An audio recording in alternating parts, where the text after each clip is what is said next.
ଜଜାଙ୍ଗ ଖଣି ଲିଜ୍ ଫେରାଇଲା JSW. JSW steel Keonjhar ଜିଲ୍ଲାରେ ପାଇଥିବା ଜଜାଙ୍ଗ ଲୁହାପଥର ଖଣିର ଲିଜ୍କୁ ଫେରାଇ ଦେଇଛି।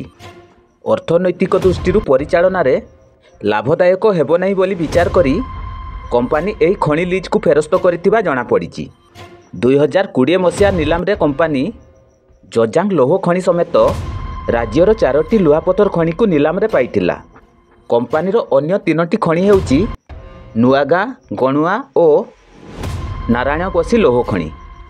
2023 ମସିହା ସେପ୍ଟେମ୍ବର 1ରେ ମଧ୍ୟ କମ୍ପାନୀ ଖଣି ଲିଜ୍ ଫେରାଇବା ନିମନ୍ତେ ନୋଟିସ୍ ପଠାଇଥିଲା। ତେବେ ପରବର୍ତ୍ତୀ ସମୟରେ କମ୍ପାନୀ ଏହାକୁ ପ୍ରତ୍ୟାହାର କରିନେଇଥିଲା। ଏହି ଖଣିରେ ବର୍ତ୍ତମାନ 39 ନିୟୁତ ଟନ୍ ଲୁହାପଥର ଗଚ୍ଛିତ ରହିଛି। ଦେଶର ଲୁହାପଥର ଯୋଗାଣ ଓ ଚାହିଦାକୁ ଅନୁଧ୍ୟାନ କରିବା ପରେ କମ୍ପାନୀ ଖଣି ଫେରସ୍ତ କରିବା ନେଇ ନିଷ୍ପତ୍ତି ନେଇଥିବା ଜଣାପଡ଼ିଛି।